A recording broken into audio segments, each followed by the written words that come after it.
finish washing those clothes. You're not here to rest.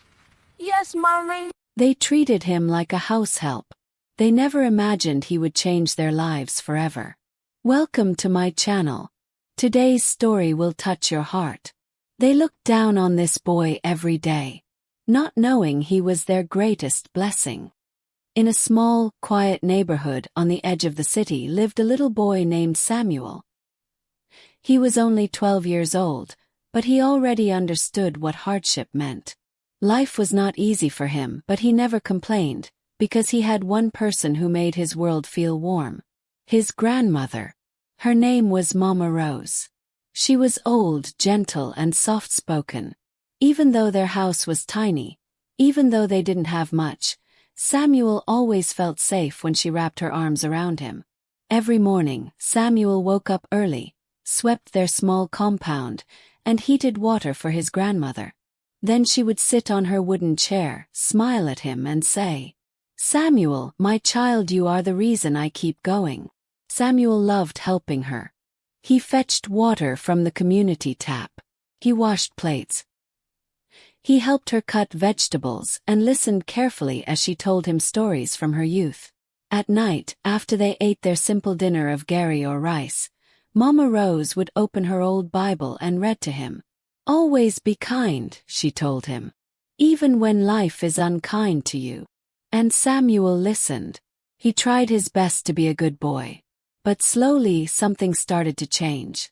Mama Rose began coughing more often. At first, Samuel didn't think much of it. But the cough became stronger. She became weaker. Some days she struggled to stand. "Grandma, let me help you," Samuel would say, holding her hand gently. She would smile weakly and whisper, "I am fine, my child, don't worry." But Samuel worried every day. He cooked small meals for her, fetched warm water, fanned her when the heat was too much, and held her hand when she couldn't sleep. The neighbors noticed her condition too. Sometimes they came to check on her, shaking their heads sadly. One evening, Mama Rose held Samuel close and said in a faint voice, "Samuel, if anything happens to me, don't be afraid. God will send someone to help you. But promise me one thing. Promise me you will grow up to be a good man." Samuel's voice trembled. "Yes, Grandma. I promise."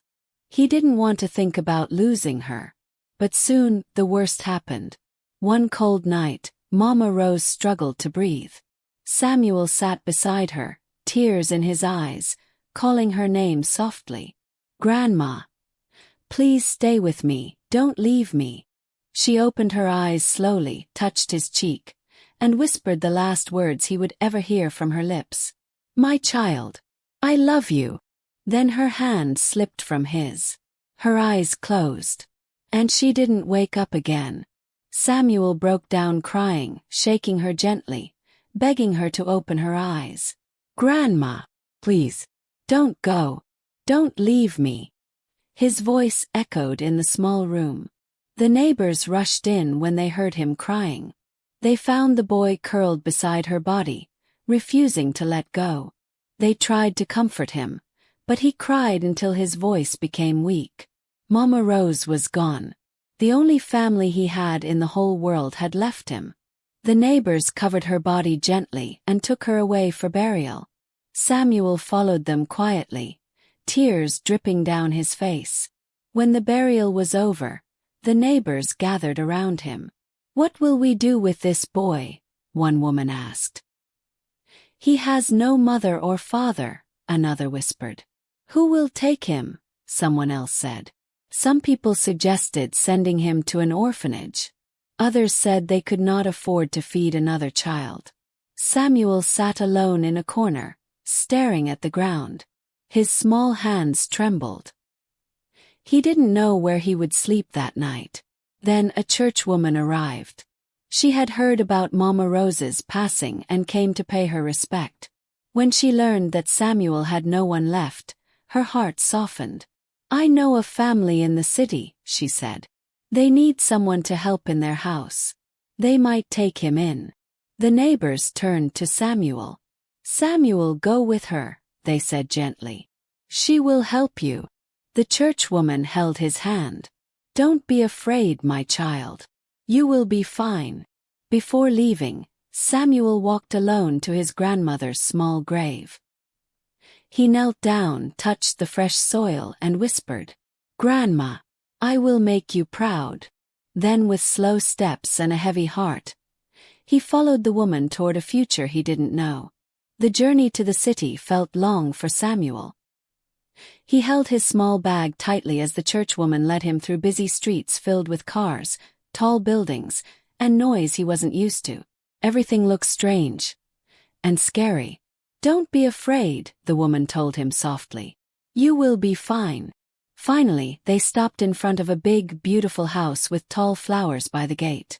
Samuel stared at it with wide eyes. He had never seen a house that big in his life. The woman knocked on the gate, and a few moments later, a tall lady opened it. Her name was Mrs. Daniels. She looked Samuel up and down slowly.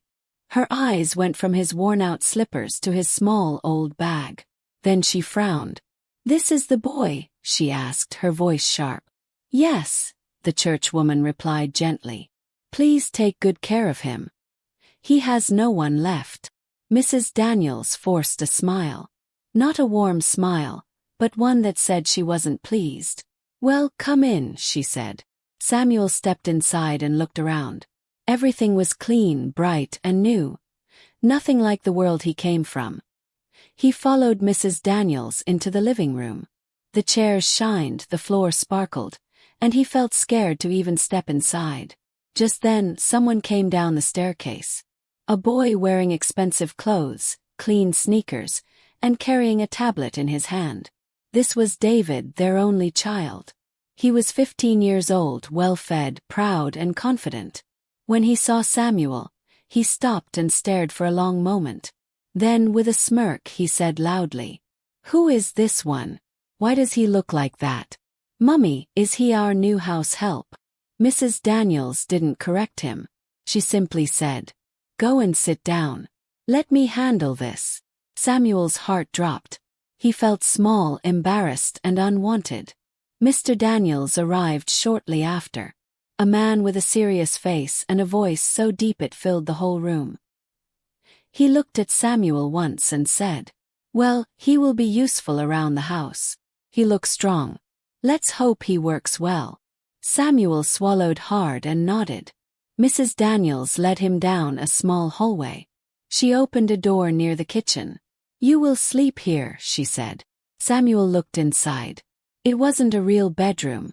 It was a small storage room with a thin mattress on the floor, a tiny window, and cleaning buckets in the corner. "This is okay," he whispered politely.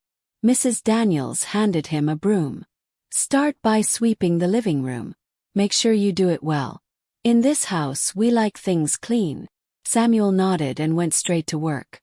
As he swept the living room, David walked past him, laughing quietly. "Welcome to your new life, houseboy," he said. Samuel pretended not to hear him. His heart hurt, but he kept sweeping slowly. That night, as Samuel lay on the thin mattress in the small room, he looked at the ceiling and whispered, "Grandma, give me strength. Help me survive here." He didn't know what the future held, but he knew one thing. His life in the Daniels house had just begun, and it would not be easy. Samuel's daily suffering and kindness. Life in the Daniels house was nothing like Samuel imagined. From the very first morning, he realized he was not there to be treated like a child, but like a house help. Before the sun even rose, Mrs. Daniels knocked on his small storeroom. "Wake up. Go and sweep the compound," she said sharply. Samuel rubbed his sleepy eyes, stood up quietly, and picked up the broom. His body was tired, but he didn't complain. He swept the compound carefully, making sure every corner was clean. Samuel washed plates, pots, cups, and cleaned the sink until it shined. His hands hurt, but he kept going. David sat in the living room, eating cereal and watching cartoons. When Samuel walked past him, David smirked. "You missed a spot outside," he said. "And don't forget to wash my school shoes too." Samuel nodded politely. Okay. Even though David was older and stronger, Samuel never argued with him. When David made a mess, Samuel cleaned it. Samuel washed clothes, mopped the floor, scrubbed the bathroom, and helped prepare breakfast. He barely had time to rest. Mrs. Daniels noticed his quiet nature. No talking back. No asking questions. Just work, she reminded him often. But Samuel remained respectful. Every morning, he greeted everyone with a small smile. Good morning, sir. Good morning, ma. Most times they ignored him. But he still greeted. At night, when everyone had eaten, Samuel would sit with his small plate of leftover food. No one ever asked if he was hungry.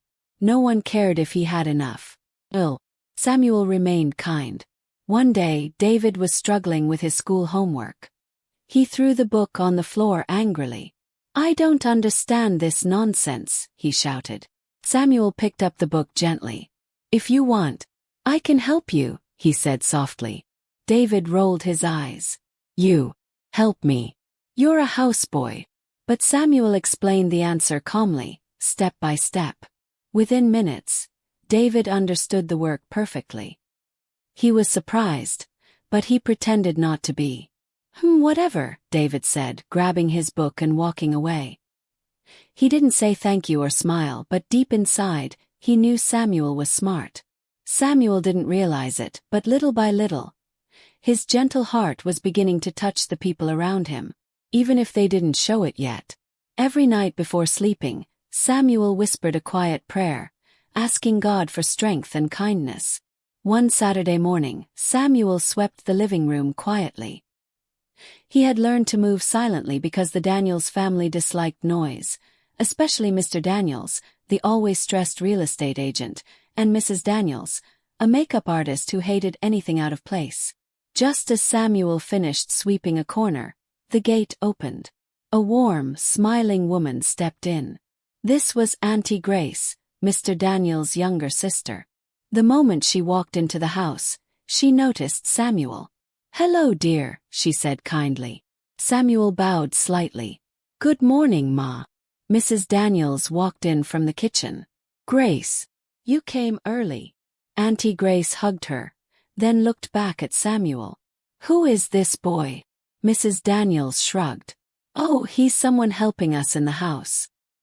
His grandmother died, so a church woman brought him. But Auntie Grace wasn't satisfied with that answer. She walked closer to Samuel. What's your name, dear? Samuel, Ma, he replied. How old are you? 12, Ma. Auntie Grace smiled. And were you going to school before? Samuel nodded softly. Yes, Ma. I went to a public school in my town. But when my grandma died, I stopped. Auntie Grace's face softened. She saw pain behind Samuel's quiet voice. Do you still remember what you learned? I think so, Ma, Samuel said shyly. Auntie Grace opened David's old school workbook on the table. Can you read this? She asked gently.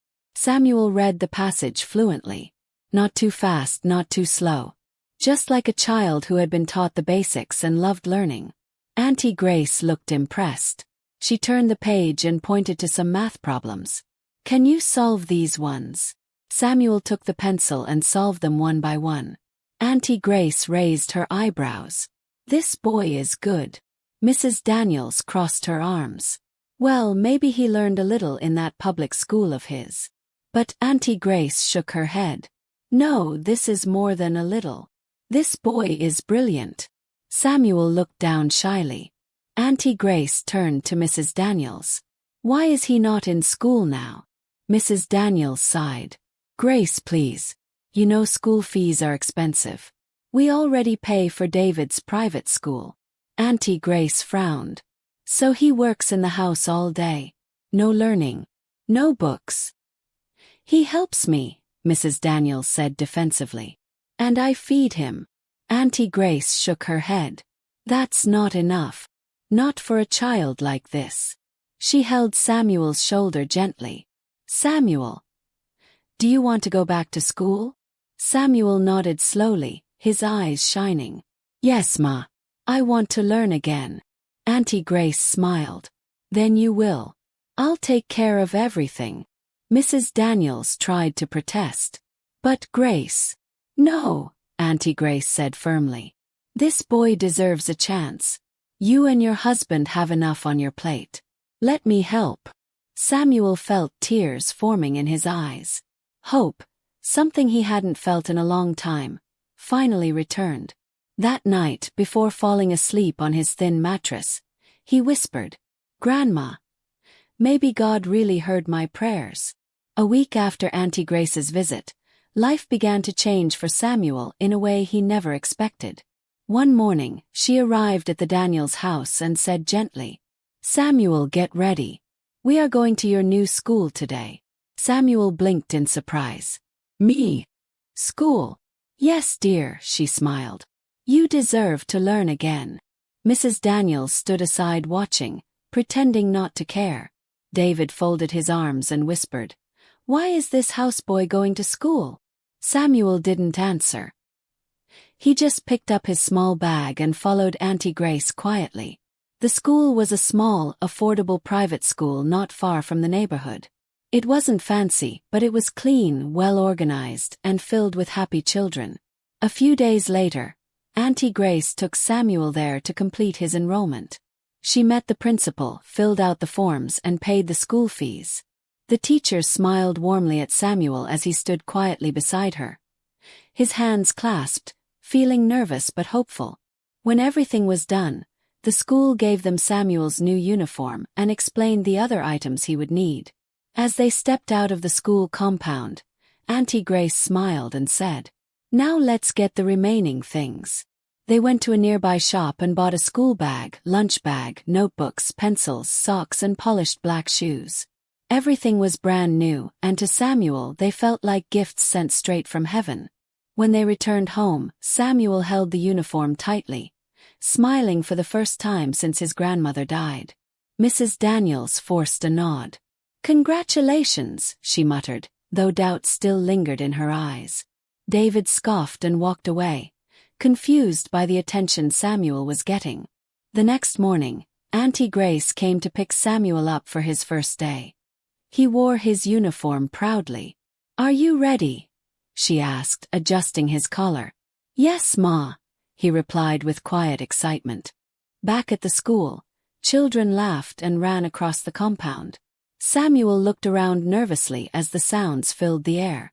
Inside the classroom, a few students stared at the new boy with the neat uniform and shy smile.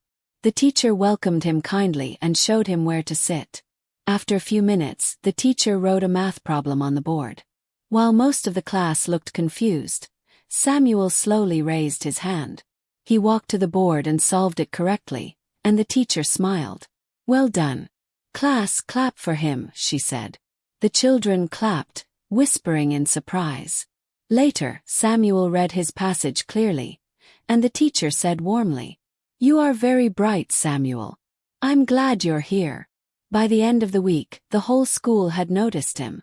Students asked him for help, teachers praised him, and he became known as one of the smartest pupils in his class. Samuel remained humble, always smiling shyly and saying, "Thank you, Ma," or "Thank you, sir." At home, David started paying attention. "My mum said you're doing well in school," he said one afternoon, trying to hide his curiosity. "So what? Can you beat me in games?" Samuel smiled softly. "I don't know. I've never played before. But you can teach me." David wasn't expecting that answer. He stared at Samuel for a moment, then shrugged. "Maybe. I will." That night, after doing his chores and homework, Samuel sat on his small mattress and whispered into the quiet room. "Grandma, I'm learning again. I hope you're proud of me." Life at the Daniels' house continued as usual for a while. Samuel went to school every morning and returned home with a smile. His teachers loved him. His classmates respected him. Even David had started speaking to him without insults. But inside the Daniels family, something was changing. Mr. Daniels' real estate business began to fall slowly. One client canceled a deal, then another backed out, and soon the deals he depended on started to collapse one by one. Mr. Daniels came home every day looking tired and worried. When Mrs. Daniels asked what was wrong, he snapped at her, and soon their arguments became normal. Mrs. Daniels' makeup business also slowed down. Customers canceled appointments, money reduced, and she often sat frustrated, complaining that nothing was working anymore. David watched his parents argue every night, confusion settling in his heart. One evening, as Samuel washed plates, he overheard his parents arguing about money. The shouting made him sad, and he wished he could help, but he was only 12 years old. Even David felt the change and began asking worried questions. Food became smaller, groceries reduced, and some nights dinner was only bread and tea. Samuel never complained.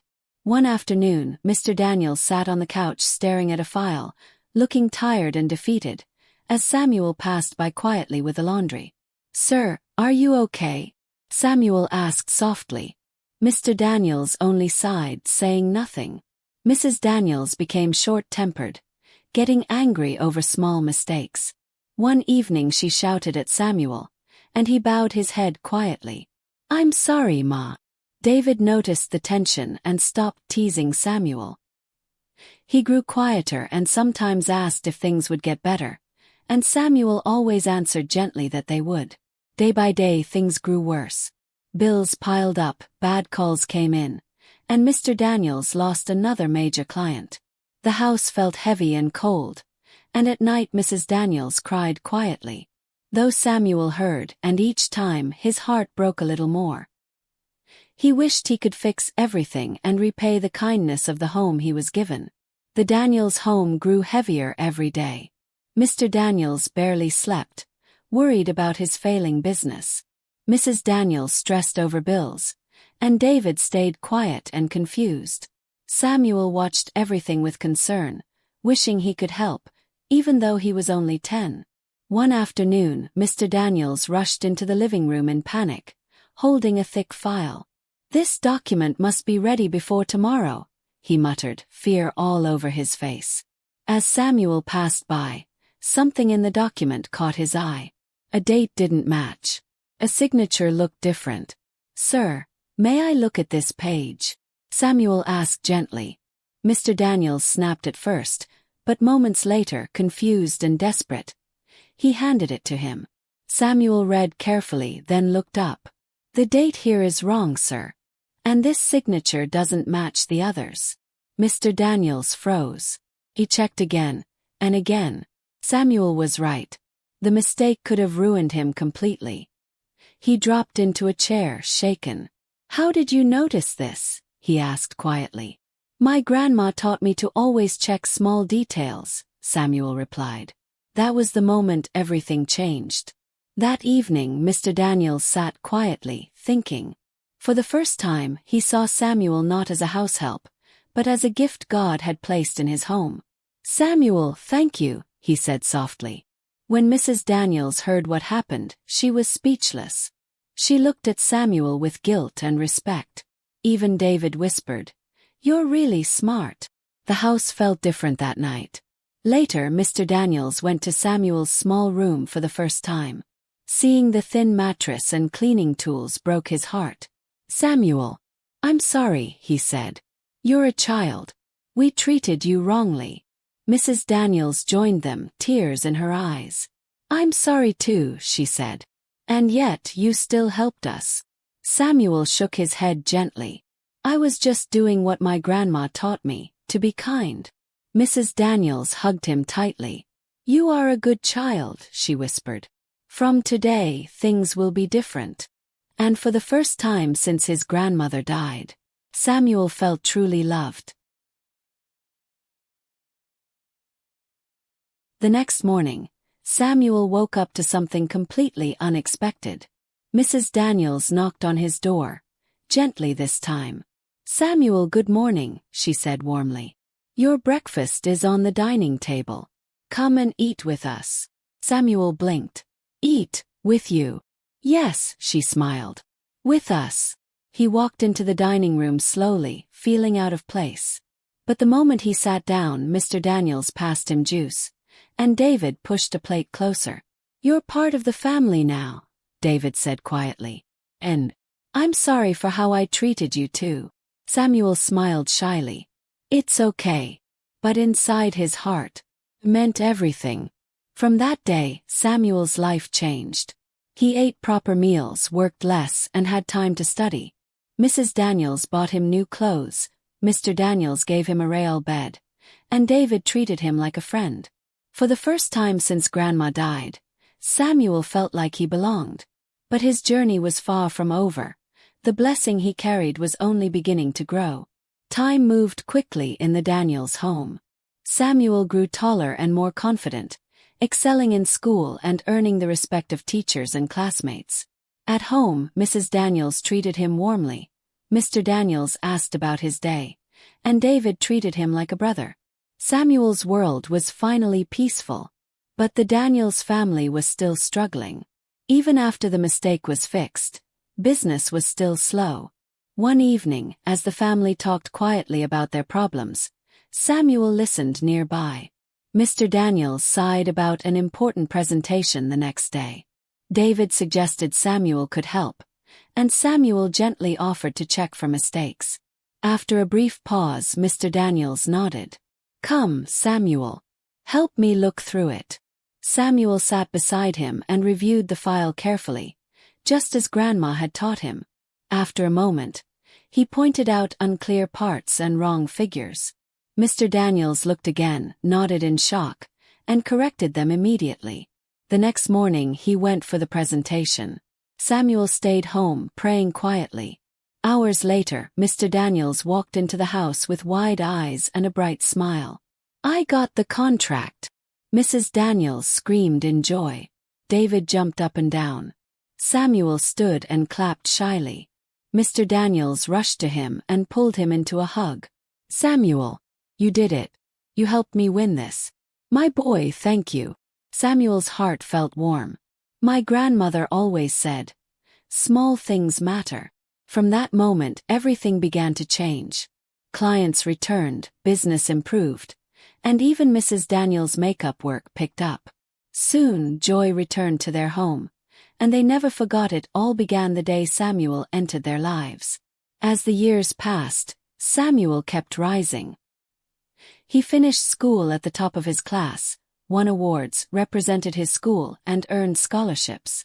By the time he was ready for university, everyone knew his name. Mr. and Mrs. Daniels proudly called him their son, and David called him his brother. And everywhere Samuel went, he carried his grandmother's words in his heart, always be kind. Years later, Samuel graduated from university as a brilliant engineer, with the Daniels family cheering proudly beside him. After getting a good job, he surprised them by buying a new car, renovating their house, and helping Mr. Daniels expand his real estate business. When Mrs. Daniels said through tears, "We don't deserve all this," Samuel smiled and replied, "Family is not about how we start but how we grow." The boy they once treated like a servant had become their greatest blessing. Not because of what he gave but because of the kindness and love he carried in his heart. Samuel grew into a man everyone admired. His kindness and humility never changed. Years later, he returned to the Daniels' home, the place where his life had changed forever. Mrs. Daniels welcomed him with a proud smile. Mr. Daniels followed, joyful despite his graying hair. David rushed out and hugged him tightly, calling him brother. The house that once felt cold was now filled with warmth and laughter. As they sat together, Mrs. Daniels said tearfully, "Thank you for loving us, even when we didn't deserve it." Samuel smiled gently. "You gave me a home when I had nowhere to go. That means everything." Mr. Daniels placed a hand on his shoulder. "You are our greatest blessing." David nodded. "I'm proud to call you family." Samuel looked around and whispered softly, "Grandma, I hope you can see me now." Never look down on anyone. The person you ignore today may be the one who saved you tomorrow. Kindness changes everything. Samuel entered the Daniels' home as a helpless boy, but he became their greatest blessing because of his heart. Thank you for watching.